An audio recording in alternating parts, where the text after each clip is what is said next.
Dear कल्याण, उकालीमा हिँड्दा हिँड्दै कतै थाके जस्तो, कतै दोबाटोमा छुट्टिएर आल्मलिए जस्तो, कतै गमलामा राम्रोसँग फुल्न नसकेको उर्जाएको फूल जस्तो उदास उदासमा जीवनका अनगिन्ती दुःखहरू, जीवनका अनगिन्ती सुखहरू, जीवनका अनगिन्ती पीडाहरू आफूभित्र लुकाएर कतै गुलाब फुले जस्तो, जिन्दगानी हाँसिरहेको जस्तो, कतै आलमलमा कतै छुटे जस्तो, कतै भेटे जस्तो र कतै भएर पनि नभए जस्तो र कतै नभएर पनि आफ्नो उपस्थिति कतै भेटे जस्तो।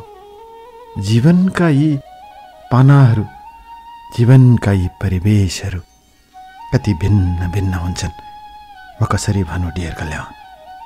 कहिलेकाहीँ सम्झन्छु म आफूलाई, कहिलेकाहीँ कल्पन्छु म आफूलाई मेरो कल्पनाको दायराभित्र, मेरो कल्पनाको सूक्ष्मताभित्र मैले आफूलाई कहिलेकाहीँ भेट्टाउँछु। वर्षौँ पुरानो कतै मनमा दबेको आफ्नो जीवनको साँचो कथा आज तपाईँलाई सुनाउन मन लाग्यो। किन तपाईँलाई सुनाउन मन लाग्यो? किन तपाईँलाई लेख्न मन लाग्यो? किन तपाईँलाई भन्न मन लाग्यो? मसँग प्रश्न छैन। भनिन्छ नि, दुःख जति बाँट्यो त्यति घट्दै जान्छ। दुःख भनेको बाँड्नुपर्छ।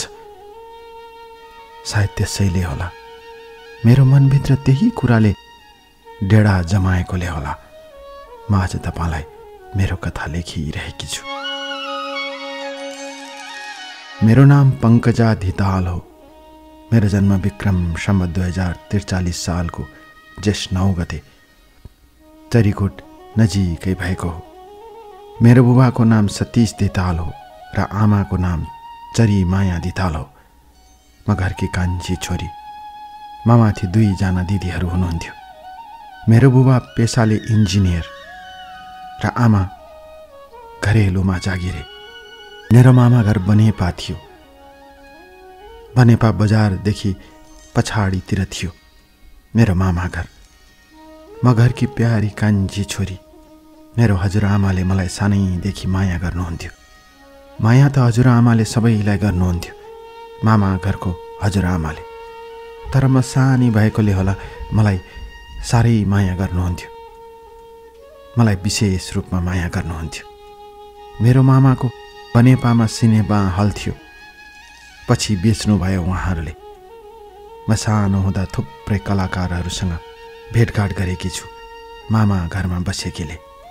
मलाई सानोमा हजुरआमाले मामा घरमा राख्नु भएको रे।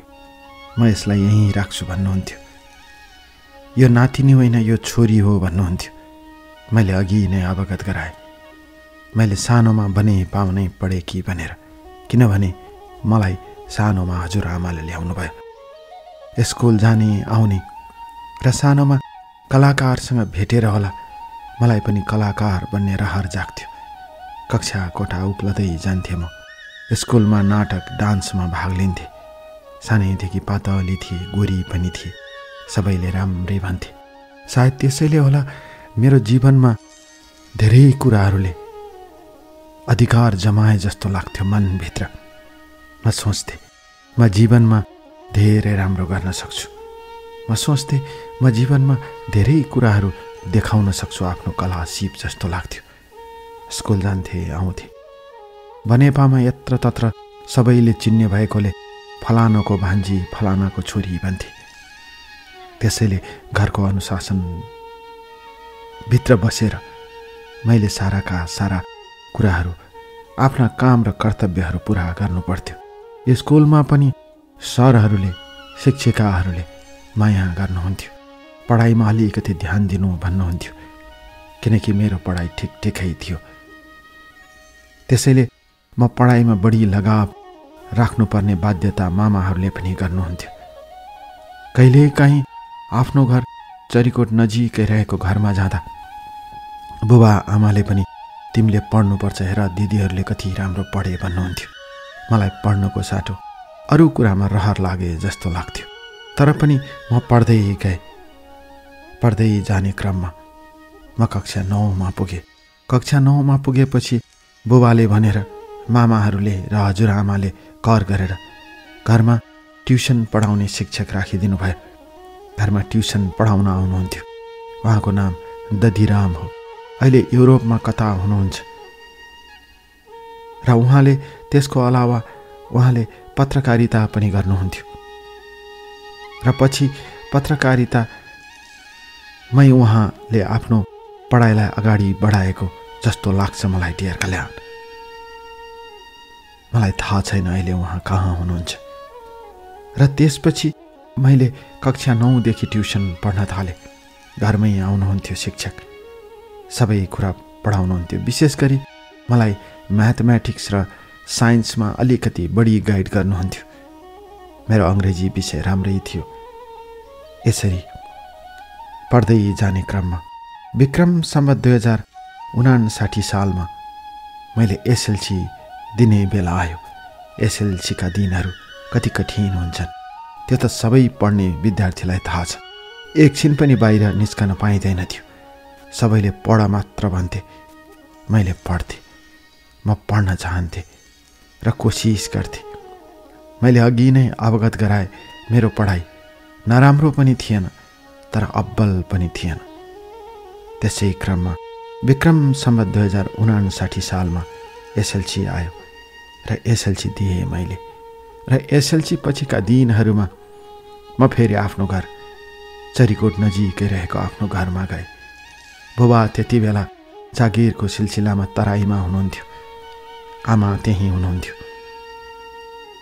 र आमालाई विभिन्न किसिमका चन्दाहरू माग्ने क्रममा आमालाई एकदमै गाह्रो परिरहेको थियो। त्यति बेला चलेको द्वन्द्वमा आमालाई चन्दा माग्न आउँथे।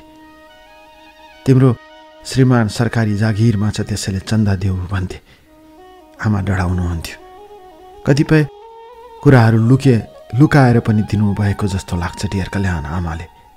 तर जे जस्तो भए पनि गाउँमा बस्ने राम्रो वातावरण नभएपछि द्वन्द्वको कारणले मैले एसएलसी सकेर फेरि म बनेपा आएँ। आमाले नै पठाउनु भयो। यसरी मैले एसएलसी दिइसकेपछि बनेपामै अरू कोर्सहरू, कम्प्युटर कोर्स लगायतका कोर्सहरू पढ्न थालेँ। म सुनाउँछु मेरो कथा, मेरो जीवनको वास्तविक कथा। आज तपाईँलाई दिल खोलेर सुनाउँछु डियर कल्याण, बस दिल खोलेर।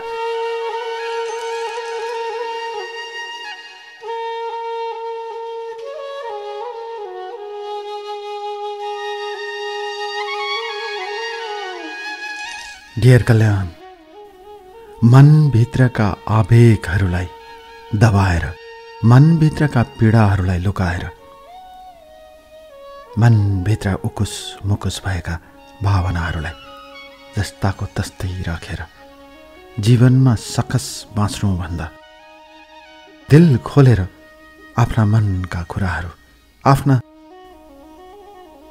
भावनाका सत्य कुराहरू पक्नु नै असल हुन्छ जस्तो लाग्छ मलाई। त्यसैले त आज लेखिरहेकी छु तपाईँलाई मेरो कथा। मेरा कथाका पानाहरूमा, मेरा कथाका हरेक शब्दहरूमा मेरो जीवनको यथार्थता छ।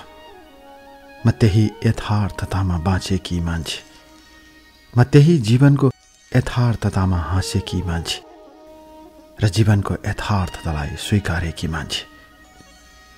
तर आज किन उदास भएर जीवनका छिल्ला हिस्साहरू मबाट छुटिएर गए? किन जीवनका उदास पलहरू मबाट चर्किएर गए, भत्किएर गए, फुटेर गए? मलाई थाहा छैन। तर जीवनले भोगेको त्यो बाटोमा, जीवनले भोगेको त्यो कुरामा, जीवनले भोगेको त्यो परिवेशमा मैले आफूलाई र आफ्नो लागि कहिल्यै पनि जीवनको सतहमा आउन नदिँदै मनभित्र कुहाएर राखे। त्यसैले त धेरै आँसु बगे मेरो जीवनमा, त्यसैले त धेरै आँसु झरे मेरो जीवनमा। म सुनाउँछु मेरो कथा। मैले एसएलसी दिएपछि मेरो ठुलो दिदीको विवाह भयो। बिनाजुको घर कोटेश्वरमा थियो। हजुरआमा एकदमै बिरामी हुनुहुन्थ्यो। त्यसैले विवाह रुक्छ भनेर मेरो परिवारले फटाफट विवाह गरिदियो।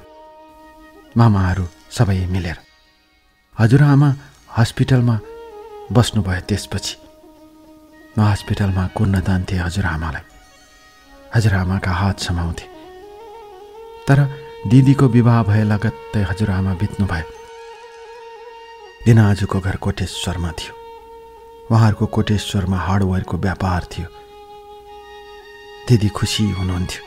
दिदी र भिनाजुको लभ म्यारेज थियो। दुवैले एकअर्कोलाई पहिलेदेखि चिनेका। सायद त्यसैले पनि उहाँहरूमा सजिलो भयो होला। विवाह बन्धनमा बाँधिन जस्तो लाग्छ। यसरी मैले 60 सालमा एसएलसीको रिजल्ट आएपछि मलाई हजुरआमाको धेरै याद आउन थाल्यो। मामाहरूले यहीँ बनेपामा पढाओ भान्जी भन्नुहुन्थ्यो। आमाले यता द्वन्द्व छ त्यसैले यतातिर आउनु हुँदैन भन्नुहुन्थ्यो। र त्यसैले म बनेपा बस्न सकिनँ र मैले दिदीको घरमा बस्ने निर्णय गरेँ।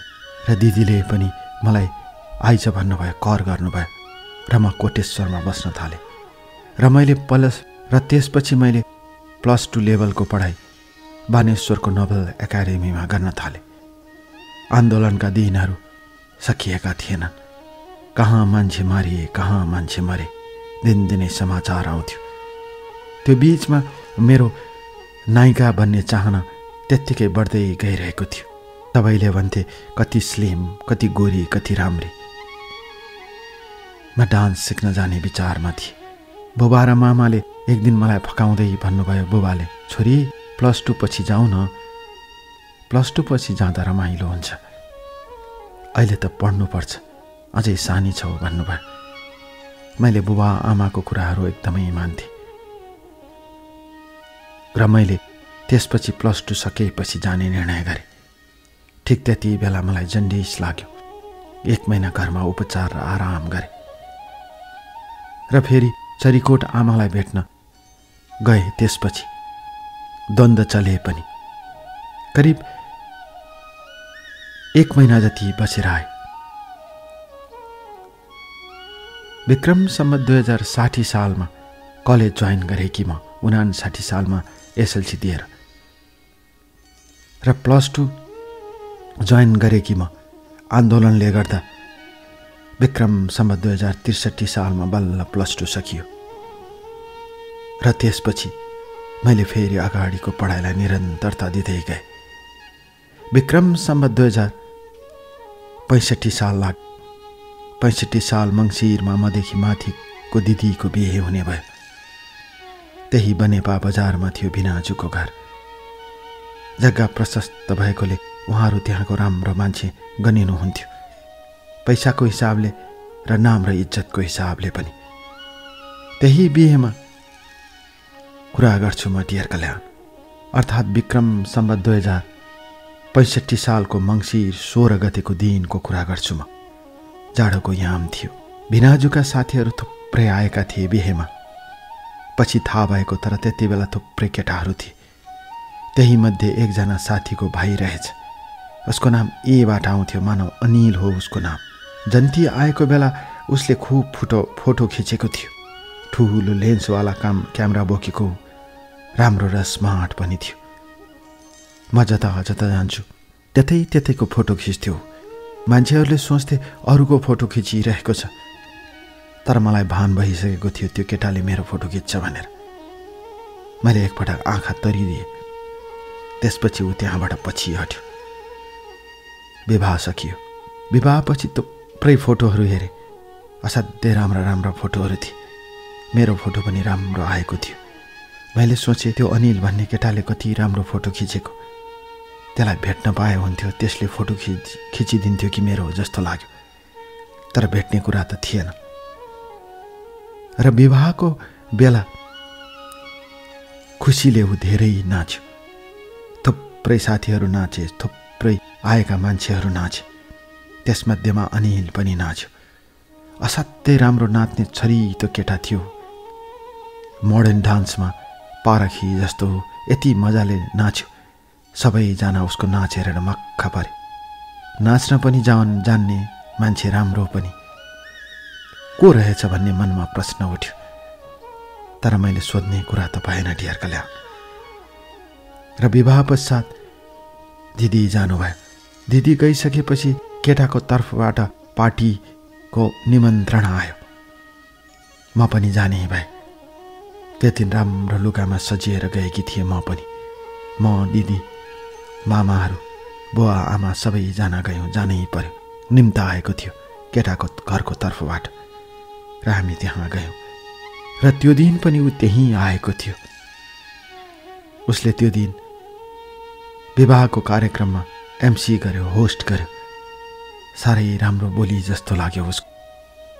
अङ्ग्रेजी र नेपाली मिसाएर बोल्ने त्यो केटाले फेरि नाच देखायो, आफ्ना गीतहरू सुनायो र नाच्यो पनि, रमाइलो गर्यो पनि। राति 12-1 बजेसम्म डान्स गर्दा उसले मेरो नजिक आएर यति मात्र भन्यो, मैले तपाईँको फोटो खिचेको होइन, किन आँखा तर्नु भएको त्यो दिन भनेर भन्यो। म त्यति बेला नर्मल भइसकेकी थिएँ। मैले भने, मैले आँखा तरेकी होइन, तपाईँलाई त्यस्तो लागेको भए सरी भने। होइन, केही छैन भने। अनि डान्स गर्ने होइन त भन्यो। सबैजना नाचिरहेका थिए। म उसको छेउमा उभिएर नाच्न थालेँ। राम्रोसँग नाच्दा हुन्छ, नाच्न लजाउनु हुँदैन भन्यो उसले नाच्दा नाच्दै। मलाई अप्ठ्यारो लाग्यो र नाच्दा नाच्दै भिडबाट म टाढा भएँ। र त्यसपछिको हाम्रो भेटघाट त्यो पार्टीमा भएन। र नभएपछि ऊ अलिकति टाढा भए जस्तो लाग्यो। कतै टाढा दूर बस्तीमा कतै गए जस्तो लाग्यो। अब मेरो भेट हुँदैन कि जस्तो लाग्यो डियर कल्याण। यसरी जीवनमा आएको अनिलले मेरो जीवनमा कसरी पाइला चाल्दै जान्छ र कसरी जीवनका बाटोहरूबाट फेरि फरक हुँदै जान्छ, म आज तपाईँलाई सुनाउँछु डियर कल्याण। मेरो जीवनको साँचो कथा, बस मेरो जीवनको।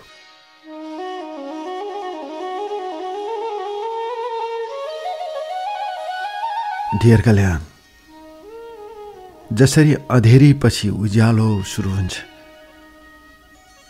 अँध्यारोको विकल्प उज्यालो हो, जसरी रातपछि दिन सुरु हुन्छ, त्यसै गरी नेपालमा पनि द्वन्द्वका दिनहरू सकिएर बिस्तारै बिस्तारै मान्छेहरू द्वन्द्वबाट पीडित भए पनि शान्तिको बाटोमा आए। 62-63 को आन्दोलनका दिनहरू मलाई याद छ डियर कल्याण राम्रोसँग। म सम्झन्छु ती दिनहरूलाई। बुबालाई, आमालाई चन्दाको सकसले गाउँमा बस्न सक्नु भएन। बस्न गाह्रो हुन्थ्यो। कति चन्दाहरू लुकाएर दिनुभयो हामीलाई थाहा भएन। बजारसम्म आएर, घर घरमा आएर चन्दा उठाएर लान्थे। मामाहरूले पनि दिनुभयो, कोटेश्वरमा भिनाजुहरूले पनि दिनुभयो। तर बिस्तारै बिस्तारै देश शान्तिको बाटोमा अग्रसर भएपछि मैले पनि आफूलाई चहकिलो महसुस गरेँ। +2 पढ्दाका दिनहरू र ती दिनपछिका रमाइला क्षणहरू मसँग प्रशस्तै थिए। अहिले पनि सम्झनामा कता कता लुकेको आभास हुन्छ मलाई। दिनहरू बित्दै गए। विक्रम सम्वत 2067 सालको कुरा हो। शरद ऋतुको याम थियो। म चरीकोट नजिकैको आफ्नो घरमा थिएँ। एक दिन आँगनमा बसेर घाम तापिरहेकी थिए। दिदीहरू 2 दिदी आइसक्नु भएको थियो। दशैंको माहौल थियो। फेसबुकमा अचानक एउटा रिक्वेस्ट आयो। त्यही केटाको रिक्वेस्ट थियो। 2 वर्षपछि आफैले आफैलाई प्रश्न गरे र छक्क परे। प्रोफाइल हेरे। चाबेलको लायन्स क्लब देखे। सबै कामहरू देख्दा एक्टिभ जस्तो लाग्यो केटा। ओके गरौँ कि नगरौँ भनेर हप्ता दिनसम्म कुरे। मनमा अनेक कुराहरू खेलिरहे। मेरो फेसबुक प्रोफाइलमा धेरै साथीहरू छैनन् डियर कल्याण। तपाईँ मेरो फेसबुक प्रोफाइल हेर्नुभयो होला। म अनावश्यक साथीहरू बनाउन चाहँदैन। जो आवश्यक हुन्छन् त्यही मात्र साथी हो जस्तो लाग्छ। मेरो आफ्नो सिद्धान्त हो त्यो, आफ्नो सिद्धान्त हुन्छ। र चाबहिलमा रहेका विभिन्न किसिमका कार्यक्रमहरूमा भाग लिएको हुँदा ऊ त्यही चाबहिलतिरको हो कि जस्तो लाग्यो। मैले त्यसपछि ओके गरेँ, तर 3 महिनासम्म उसले केही वास्ता गरेन। पछि बल्ल बल्ल थ्याङ्क्स पठायो। मैले त वास्तै गर्दैनौ भनेर सोचेको थिएँ, उसले भन्यो। तर मेरो रिक्वेस्टलाई तिमीले ओके गर्यौ, धन्यवाद। उसले टेक्स्ट पठायो। मैले त्यो बेलुका मात्र देखेँ उसले दिउँसो पठाएको रहेछ। मैले त्यसपछि जवाब लेखेँ, किन मैले वास्ता गर्दैन जस्तो लाग्छ। उसले तुरुन्तै जवाब फर्कायो, राम्री केटीहरू यस्तै हुन्छन् भन्ने सुनेको थिएँ। सुनेको कुरा साँचो रहेछ उसले भन्यो। त्यसपछि मैले खेलेको म्युजिक भिडियो उसलाई पठाइदिएँ। ऊ खुसी भयो। ओहो कति राम्रो एक्टिङ गरेकी भनेर धन्यवाद दियो। र त्यसपछि क्रमशः उसले मलाई आफ्ना कुराहरू लेख्न थाल्यो। घरको एक्लो छोरा हो। चाबहिलमा घर थियो उसको। बुबा रेडियो नेपालमा जागिरे। आमा गृहिणी। घरको 2वटा फ्ल्याट भाडामा रहेछ र मथिल्लो 2वटा परिवारमा फ्ल्याटमा त्यो परिवार बस्दो रहेछ। र त्यसको छेउमा अर्को घर थियो। त्यो घर एउटा मेन पावर कम्पनीले भाडामा लिएको रहेछ। उसैबाट थाहा पाएको। त्यति बेलासम्म मैले केही पनि थाहा थिएन उसको बारेमा। पुराना पुर्ख्यौली उनीहरू त्यहीँका बासिन्दा रहेछन्।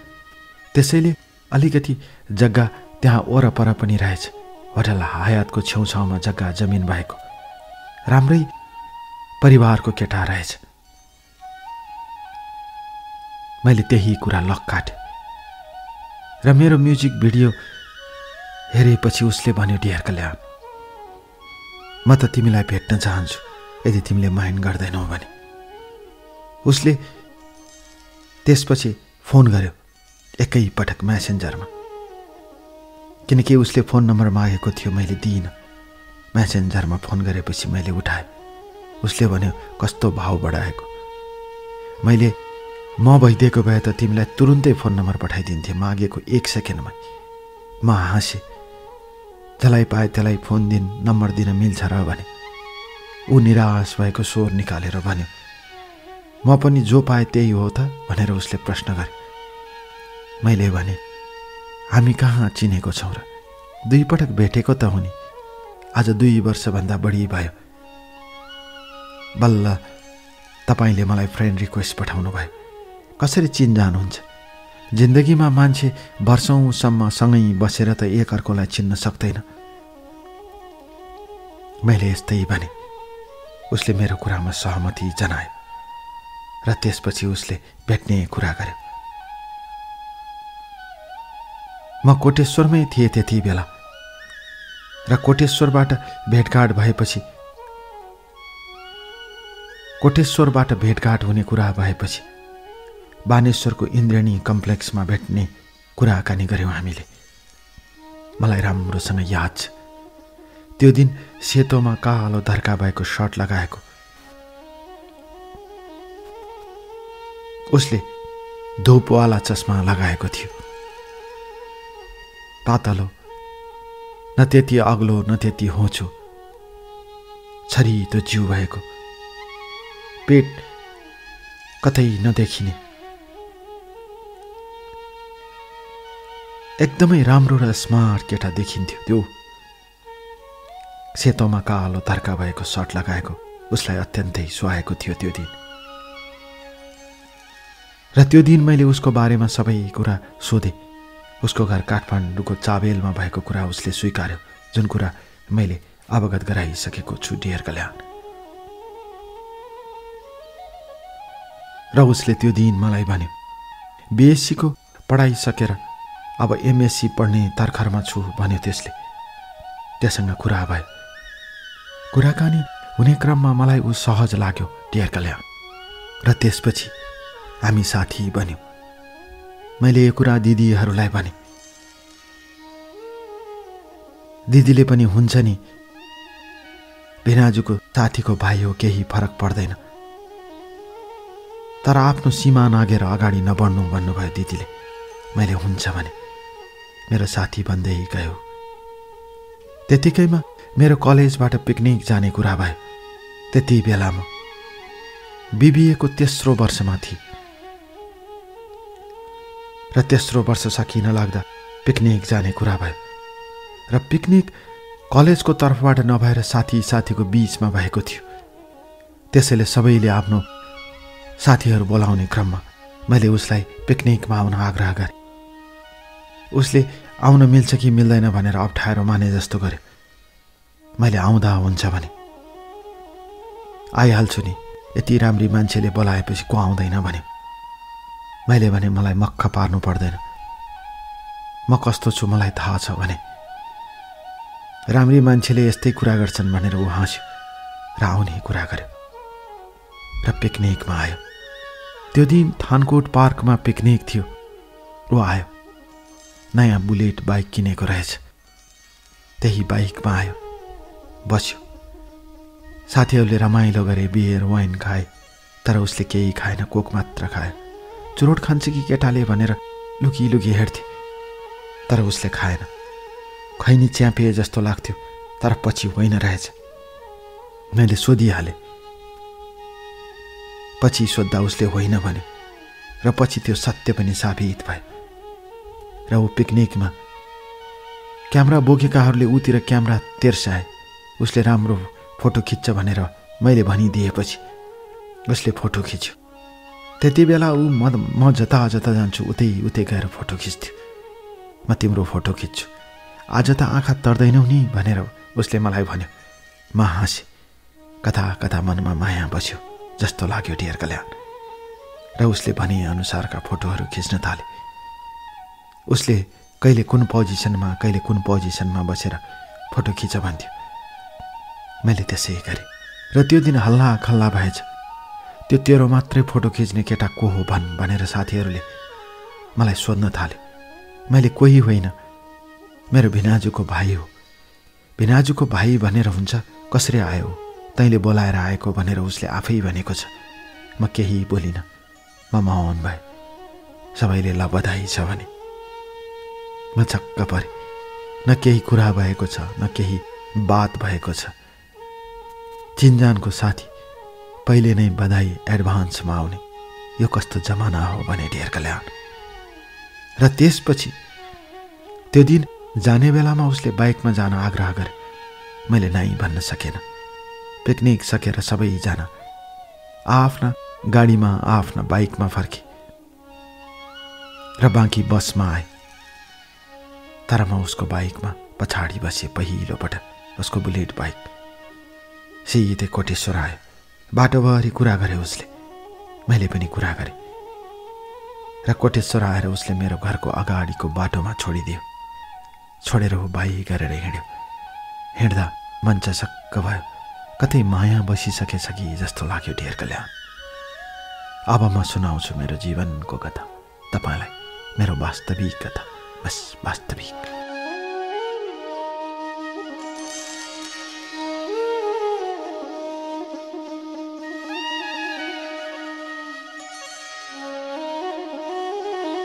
डियर कल्याण, मान्छेका जीवनका पाइलाहरू, मान्छेका जीवनका बाटोहरू कहाँसम्म पुगेर रोकिन्छन् मान्छेलाई थाहा हुँदैन। मान्छेका जीवनका गोरेटोहरू, मान्छेका जीवनका यात्राहरू कहाँसम्म पुगेर मान्छेका बाटोहरू बन्द हुन्छन् मान्छेलाई थाहै हुँदो रहेनछ। यसरी अनिल र मेरो सम्बन्ध पनि दिनदिनै अगाडि बढ्दै गयो। हामी भेटघाट गर्दै गयौँ। जीवनमा कोही मान्छेहरू अचानक आउँछन्, कोही मान्छेहरू खोजेर आउँछन्, कोही मान्छेहरू सहज रूपमा आउँछन्, कोही मान्छेहरू गाह्रो भएर आउँछन्। तर अनिल सहज र सरल रूपमा मेरो जिन्दगीमा आउँदै गयो। जीवनको बाटोमा यसरी आउने क्रममा बिस्तारै बिस्तारै हाम्रो कुराहरू यत्र तत्र सर्वत्र फैलन थाल्यो। 70 सालसम्म आइपुग्दासम्म हामीले जीवनमा पढाएका सबै चरणहरू पार गरिसकेका थियौँ। मेरो मास्टर्स लेभलको पढाइ 1 वर्ष पछि परेकोले र पहिलो पटक जन्डिस भएर एक्जाम दिन नपाएकोले म MBA को अन्तिम वर्षमा थिएँ। अन्तिम वर्षको पढाइ सकिसकेकी थिए र त्यति बेला उसँगको सम्बन्ध अगाडि बढ्दै गयो। मेरो उमेर पनि भइसकेको थियो डियर कल्याण। घरमा विवाहको दबाब आइसकेको थियो। आउने कुरा स्वाभाविकै थियो। त्यसपछि मेरो घरमा एकजना केटा छ भन्ने थाहा भयो र केटा पनि चिने जानेकै जस्तो भएपछि केटाको बारेमा परिवारको तर्फबाट ओके भयो र उसको परिवारमा पनि मेरो कुरालाई सरल र सहज रूपमा लिनुभयो र हामी दुवैको सम्बन्धलाई कसैले पनि पर्खाल लाउन सकेन। असाध्यै माया गर्थ्यो अनिलले डियर कल्याण, धेरै माया गर्थ्यो। मेरो यति धेरै टेक केयर गर्थ्यो के कुरै गरेर साध्य छैन। कहिलेकाहीँ उ रिसाउँथ्यो, त्यति मात्र हो, तर ऊ असाध्यै माया गर्थ्यो। विक्रमसम्म 2077 सालको भदौ महिनाको कुरा हो डियर कल्याण। हाम्रो इन्गेजमेन्ट गर्ने कुरा भइसकेको थियो। असोजतिर विवाह गर्ने कुरा पनि चल्दै थियो, तर मेरो आमाले मङ्सिरमा विवाह गर्नुपर्छ, राम्रो हुन्छ भनिरहनु भएको थियो। दुवै परिवारको तर्फबाट कार्यक्रमहरू तय हुँदै थिए विवाह र एङ्गेजमेन्टको। त्यही सालको कुरा हो डियर कल्याण, भदौ महिनाको कुरा हो। 3-4 दिनदेखि पानी परेको थिएन। त्यति बेला मैले स्कुटर सिक्दै थिएँ र उसले मलाई स्कुटर सिकाउँथ्यो। उसले पढ्दैन तिमी नसिक भन्दै थियो, तर मैले कहिलेकाहीँ मलाई पनि जरुरी हुन्छ भनेर सिक्दै थिएँ। सिक्ने क्रममा हामी थानकोट पुग्यौँ। बेलुका 4 बजेको थियो। वातावरण रमाइलो थियो। थानकोट पुगेपछि मैले अनिललाई सोधेँ, तपाईँ योभन्दा तल जानुभएको छ? ऊ हाँस्यो, किन नजानु, तिमी गएकी छैनौ भनेपछि मैले अलिकति अप्ठ्यारो माने। तिमी पोखरा गएकी छैनौ भनेर उसले प्रश्न गर्यो। गएको छु धेरै पटक, तर प्लेनमा भने मैले। चितवन पनि गएकी छु, मैले यही भने। त्यसो भए तल 9:20सम्म जाउँ न त, उसले भन्यो। मैले हुन्छ भने र मैले स्कुटर चलाउँदै हामी तल झर्यौँ। बेलुका पुग्न अबेर हुन्छ होला भने उसले। भयो भने यतै बसौँला मैले भनेपछि ऊ मक्ख पर्यो। केटी मान्छेहरूले लिफ्ट दिएपछि केटाहरू मक्ख पर्छन् डियर कल्याण। ऊ मक्ख पर्यो। उसले नाइ भन्ने कुरै भएन। ल ल हुन्छ, चितवनै पुगाउन भने ऊ। म हाँसेँ र त्यसपछि मैले स्कुटी चलाउँदै तल तल आउँदै गएँ। 9:20 आउँदै गरेको मोडमा अगाडि ट्रक थियो। ट्रकले अचानक ब्रेक लगायो। ब्रेक लगाएपछि मैले ब्रेकको भ्यू पाएन र त्यसपछि मैले अर्को बाटो लिएँ। उसले यता भन्दै थियो नालीतिर, तर मैले अर्को बाटो लिएँ। तर उताबाट आएको ट्रकले मलाई अचानक ठक्कर दियो। ठुलो आवाज आयो।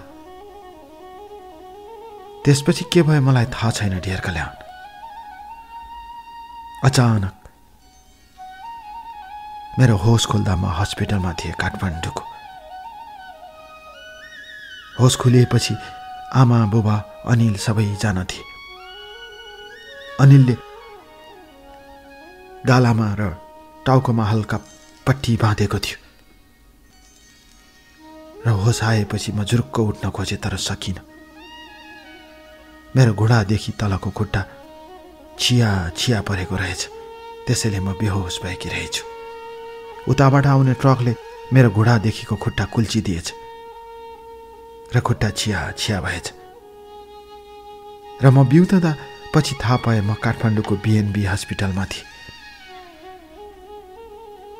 अनिल उछुटिएर नालीमा पुगेछ, त्यसैले उसको गालामा र टाउकोमा सामान्य चोट लागेछ।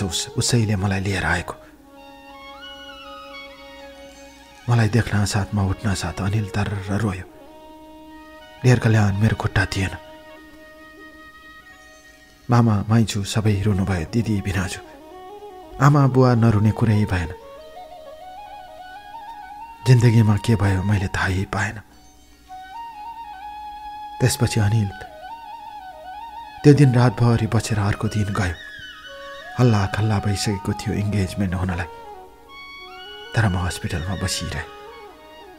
मेरो खुट्टा घुँडाभन्दा तल काटियो र डाक्टरले भन्यो आर्टिफिसियल खुट्टा हाल्न मिल्छ, केही बिग्रेको छैन। यति स्मार्ट मान्छे आत्तिनुहुन्छ भनेर सम्झाए। तर सम्झे पनि मेरो जिन्दगीको अगाडिको हिस्सा मैले हेरिरहेँ। एङ्गेजमेन्ट हुने गाई गुई हल्ला चलेको कुरा बिस्तारै बिस्तारै सेलाउँदै गयो। म करिब 3 महिनासम्म हस्पिटलमा बसेँ। पहिला पहिला धेरै आउने अलिङ बिस्तारै बिस्तारै आउन छोड्यो डेर कल्याण हस्पिटलमा।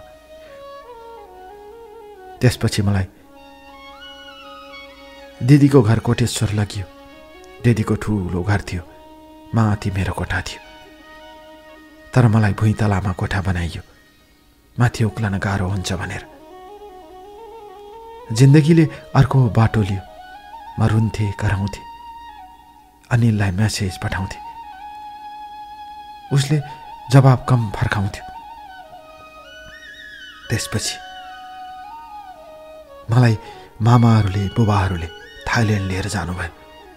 थाइल्यान्डको समिति भेज हस्पिटलमा मेरो उपचार गरियो। महँगो हस्पिटल थियो। जाने बेला अनिल पनि एयरपोर्ट आयो, रोयो। मैले सोचेको थिएँ ऊ मलाई साँच्चीकै माया अझै पनि गरिरहन्छ। म थाइल्यान्ड गएपछि उसले केही पनि गरेन, कुनै कुरा सोधेन। मेरो आर्टिफिसियल खुट्टा राखियो डेर कल्याण। म हिँड्न सक्छु। जिन्स प्यान्ट लगायो भने थाहा हुँदैन, तर हाफ प्यान्ट लगायो भने मेरा घुँडादेखिको तलको भागको स्टिल देखिन्छ र त्यसको बाहिरबाट छोपेको आर्टिफिसियल कुराले छुट्टिन्छ। त्यसैले म हमेसा जिन्स प्यान्ट लगाउँछु। जिन्स प्यान्ट लगाउँदा त्यति थाहा हुँदैन। डेर कल्याण म फर्केर आएपछि म त अनिल आउँछ भेट्न भनेर कुरिरहेँ। उसलाई फोन गरेँ, उसको फोन लागेन, नम्बर परिवर्तन भइसकेको रहेछ। डेर कल्याण म सुनाउँछु मेरो जीवनको कथा। कसरी बदलिन्छन् मान्छेका मनहरू, कसरी साटिन्छन् मान्छेका मनहरू। म सुनाउँछु तपाईँलाई मेरो कथा, बस मेरो आफ्नो कथा।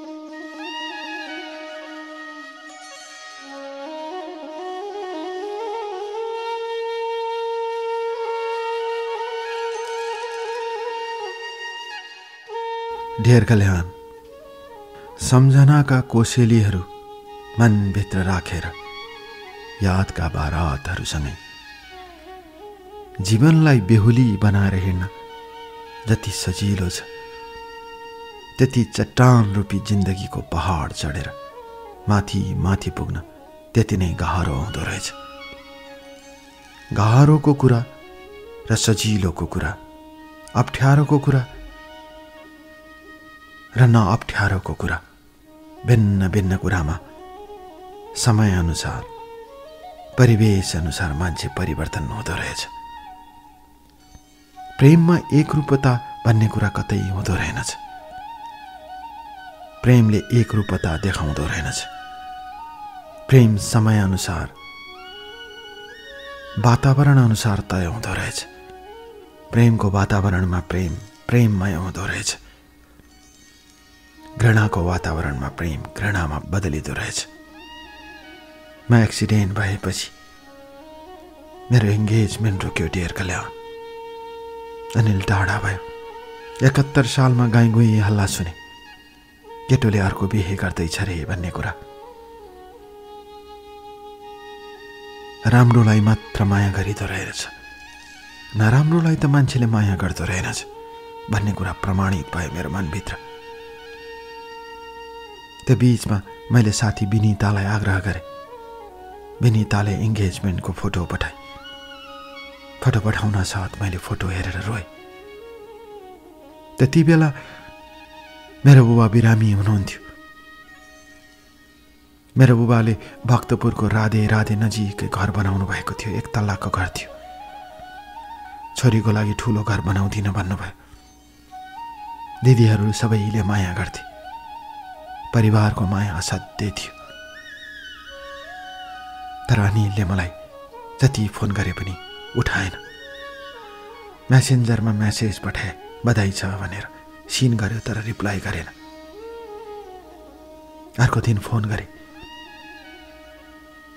उसले उठाएन। त्यसपछि अर्को नम्बरबाट फोन गरे। मलाई चिन्नु भएन, म पङ्कजा, तपाईँसँगै एक्सिडेन्ट परे कि भनेर भने। ऊ बोलेन, बोल्नै सकेन। मैले भने जे भयो चिन्ता गर्नु पर्दैन, मलाई एकचोटि भेट्न मन लागेको छ। मैले जीवनमा धेरै मन पराएको मान्छे तपाईँ। एकचोटि भेट्दा के बिग्रन्छ र? म केही पनि बिगार्दिनँ। तपाईँको खुसीको लागि म जीवन बलिदान गर्न तयार हुने केटी। म के नराम्रो गर्छु र? एकचोटि भेटौँ न भने। उसले हुन्छ, म खबर गर्छु भने। 1 महिनासम्म उसको पछि लागे डियर कल्याण। र 1 महिनापछि ऊ आयो। उसको विवाह हुने दिन नजिक आइसकेको थियो। म त्यति बेला काम विशेषले कोटेश्वर आएकी थिएँ दिदीको घरमा।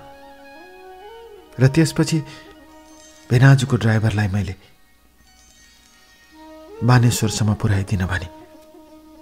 म त्यही रेस्टुरेन्टमा भेट्न चाहन्थेँ जहाँ पहिले हाम्रो भेट भएको थियो।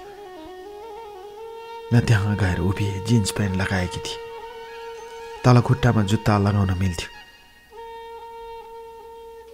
करिब आधा घन्टापछि ऊ आयो।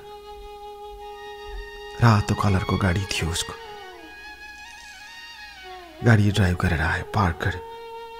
महँगो अत्तर छरेको थियो आफ्नो शरीरमा। मिठो बास्न चल्यो उसको शरीरबाट। म माथि नजाउँ भनेर त्यही इन्द्रेणी कम्प्लेक्सको बाहिरतिर कफी खाने ठाउँमा बस्यो।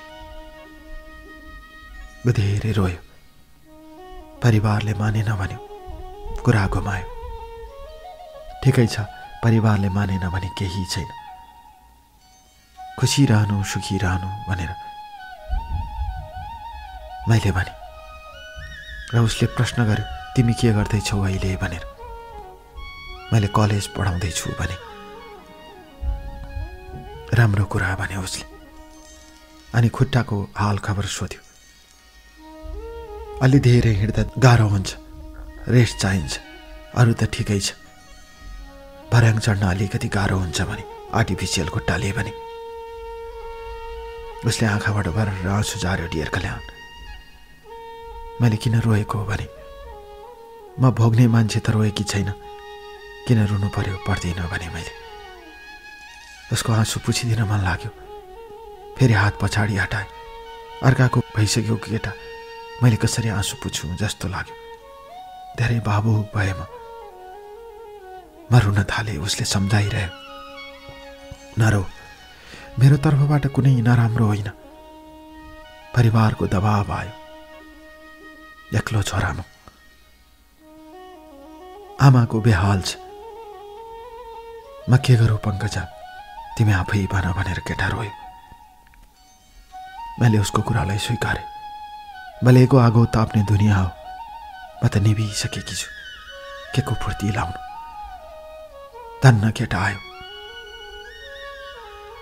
उसले आउँदा सानो एउटा चिज बोकेको थियो।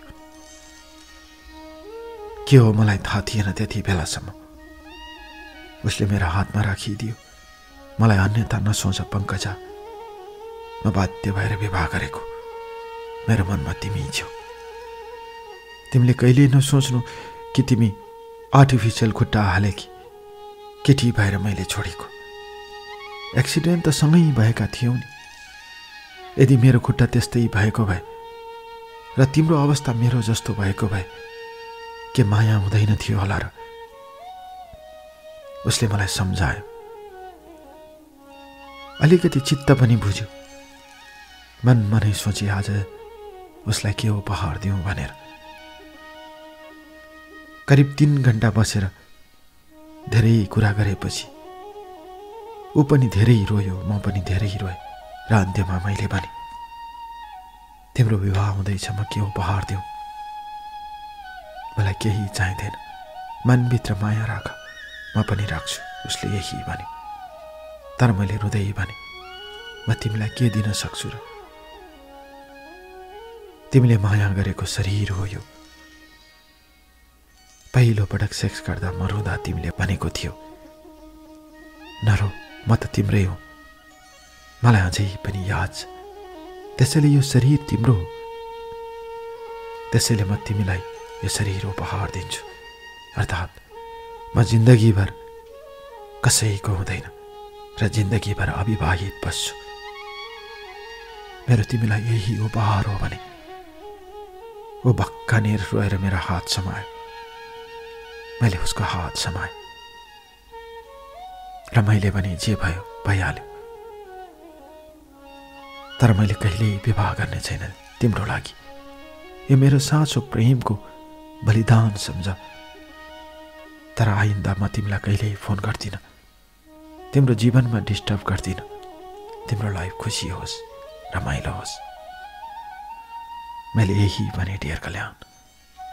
ऊ धेरै रोयो र मबाट छुट्टियो। सायद अन्तिम भेटघाट होला, मैले यही सोचे। बस यही।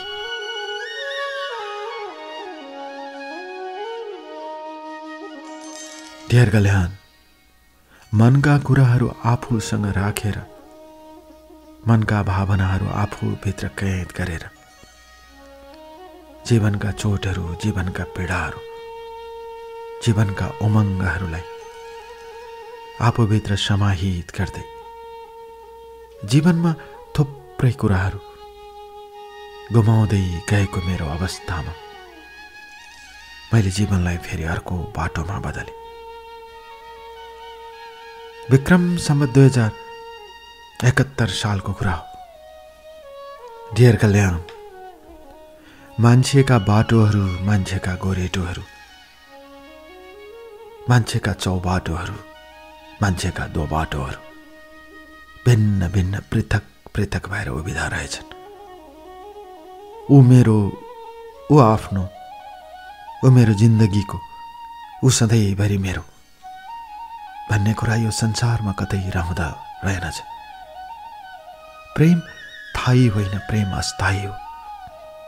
जबसम्म प्रेम रहिरहन्छ तबसम्म रहन्छ।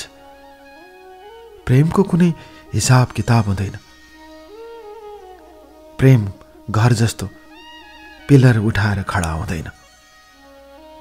प्रेम त लचकदार हुन्छ। प्रेम भत्कन पनि सक्छ र प्रेम चट्टान जस्तै बाहिर उभिन पनि सक्छ। परिस्थिति अनुसार, समय अनुसार प्रेमले आकार बदल्दो रहेछ। मेरो परिस्थिति पृथक भयो, त्यसैले प्रेमले आकार बदल्यो। अनिल मबाट गयो र उसको विवाह पनि भयो। म रोइन। रोएर के हुन्छ भने MBA सकिसकेको धेरै समय भइसकेको थियो। कलेजमा पढाउँथेँ म। बिराजुहरूकै लगानी भएको कलेज थियो, त्यहाँ पढाउँथे र अर्को कलेज पनि जान्थे। तर त्यहाँ गाह्रो भयो। कलेज पढाउन मलाई गाह्रो भयो किनकि मेरो शरीरले अलिकति दिएन, खुट्टाले अलिकति दिएन। 23 साल बुबा बित्नुभयो। आमालाई गाह्रो भयो। चरीकोटको सबै कुरा व्यवस्थित गरेर भक्तपुरको राधे राधे मन्दिर नजिकैको घरमा आमा आउनुभयो। आमा छोरीसँगै बस्थ्यौँ। दिदीहरू आउनुहुन्थ्यो। मामाहरूको सल्लाह अनुसार मथिल्लो 2 तल्ला पनि घर बनाउने सल्लाह दिनुभयो। भाडामा दिने, बरु आफू तल बस्ने भन्नुभयो। घर पनि तयार भयो। म र आमा थियौँ। आमा पनि बिरामी भइरहने, हस्पिटल जानु पर्ने। दिनहरू बित्दै गए। विक्रम सम्वत 2074 सालको भदौमा आमा बित्नुभयो। म एक्लो भए, रुन्थे। मामाका छोरीहरू थिए, उनीहरू आएर बस्थे। धेरै दबाब आयो घरबाट, मामा घरबाट, बिनाजुहरूबाट, दिदीबाट। मैले विवाह गर्दिनँ भने, मलाई दबाब नदिनुहोस् भने, एक्लै जिन्दगी बिताउन सकिँदैन भने, मलाई केही चाहिँदैन। यो घर 2 बहिनीको नाममा गरिदिन्छु। चरीकोटमा रहेको घर जग्गा जुन बचेको छ त्यो पनि तिमीहरू लिनु, मलाई केही चाहिँदैन। म सेतो लुगा लगाएर म कुनै धार्मिक संस्था अथवा सामाजिक संस्थामा गएर काम गर्छु। मलाई दबाब नदिनु भने। त्यसपछि आमाको मृत्युपछि आमाको समवेदना कान्तिपुर पत्रिकामा निस्कियो। भिनाजुहरू, मामाहरूले निकाल्नु भयो। त्यसमा मेरो नाम पनि थियो। त्यो देखेर अनिलले समवेदना देखेर सहानुभूति सहित मेसेज पठायो। वास्ता गरेन। उसले भेट्न मन लाग्यो भन्यो। मैले वास्ता गरिनँ। उसले धेरै कर गरेपछि मैले घरमै बोलाएँ। ऊ घरमा आयो। मामाका छोरीहरू थिए, उनीहरूले चिन्थे। नमस्कार आदान प्रदान भयो। त्यसपछि तिनीहरूले कुरा बुझेर हो या नबुझेर हामी भाटबेटिनी गएर सामान किनेर आउँछौँ भनेर उनीहरू निस्किए। मामाको छोरीले गाडी चलाउँथे। गाडी लिएर उनीहरू निस्किए। त्यसपछि उसले भन्यो, मेरो वैवाहिक जीवन राम्रो भएन पङ्कजा भन्यो। मैले कता कता सुनेको थिएँ भने। मेरो तिमीसँगको सम्बन्ध उसले थाहा पाए र उसले मलाई भने, तपाईँ त्यति साँचो माया गर्ने मान्छे, केटीको के गल्ती थियो, तपाईँले स्वीकार्नु पर्थ्यो भने। त्यही विषयमा मैले पनि भने, तिमीले त्यो चितवनको केटालाई पनि स्वीकार्नु पर्थ्यो भनेपछि ऊ झसङ्ग भई। त्यहीँदेखि हाम्रो सम्बन्धमा बिस्तारै दरार आउँदै गयो। ढेर कल्याण उसले यही भन्यो। म घरमा आमा र उसको सम्बन्ध बिग्रिँदै गयो। त्यसपछि मेरो आमा र उसको सम्बन्ध अहिले ऊ माइतीमा छ। डिभोर्स चल्दैछ मेरो भन्यो। म बोलिनँ, त्यसो गर्नु हुँदैन। मैले यही भने ढेर कल्याण। मेरो घरकै कुरा हो। ऊ त्यो दिन फर्कियो। त्यसपछि मलाई मामाहरूले यसरी बसेर हुँदैन, केही गर भनेर कर गरिरहनु भएको थियो। त्यसपछि म फेसन डिजाइन कोर्स सिक्नको लागि मलाई दिल्ली पठाइदिनु भयो। म त्यहाँ गएँ र त्यसपछि 1.5 वर्षसम्म त्यहाँ बसेँ। अनिल दिल्ली आयो मलाई भेट्न। उसले मेरो खुट्टा हेऱ्यो।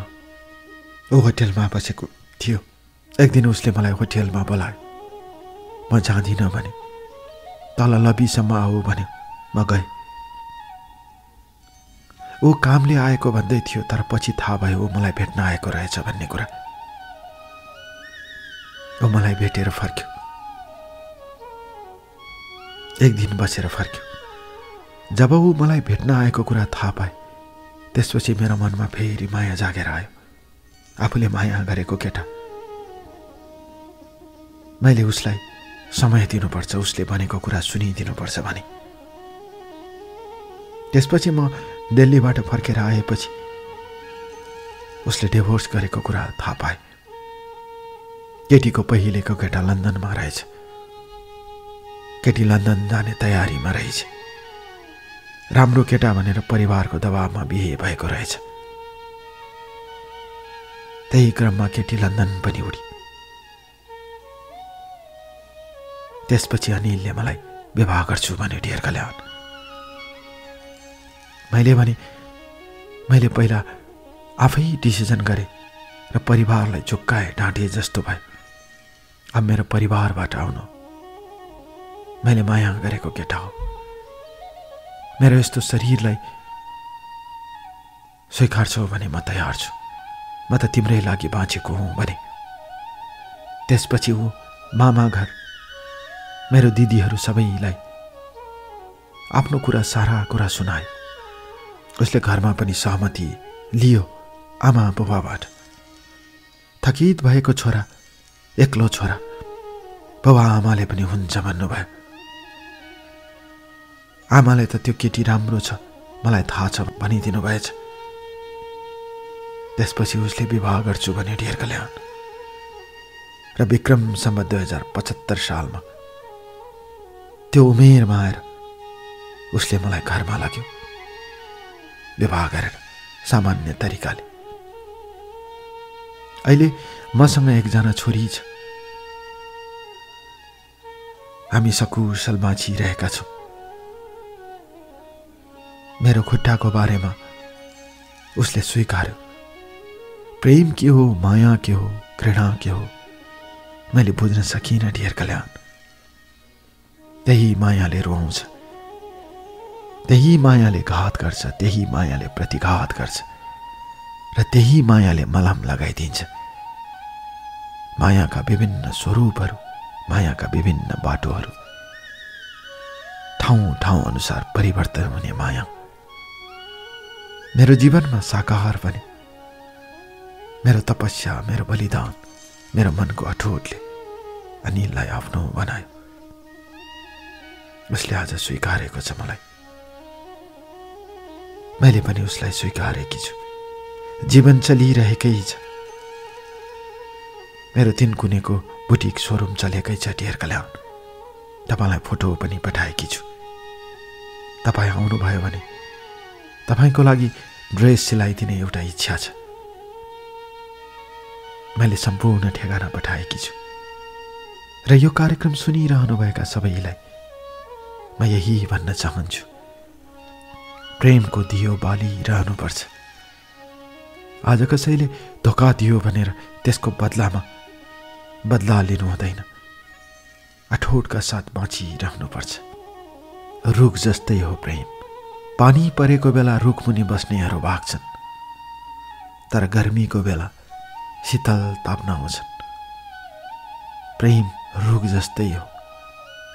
झरी लागेको बेला कोही भाग्यो भने त्यसको बदला लिनु हुँदैन। रुखले छाया दिए जस्तै प्रेमको छाया मनभित्र जगाइरहनुपर्छ। कुनै दिन फेरि शीतल छारीमा बस्न कोही आइपुग्छ। मैले बुझेको जिन्दगीको प्रेम यही हो र यही प्रेमले मलाई बाँच्न सिकाएको छ डियर कल्याण। मेरो कथा अरूको लागि प्रेरणा बनोस् भनेर पठाएकी, अहमताको लागि होइन। मेरा शब्दमा कतै अहमता रहे भने मलाई सुनिरहनुभएका हजुरहरू, डियर कल्याणको आवाज मार्फत सुनिरहनुभएका लाखौं करोडौं तपाईहरू, म क्षमा चाहन्छु। मेरो शब्दमा अहमता नहोस्, कहिल्यै नहोस्, बस कहिल्यै।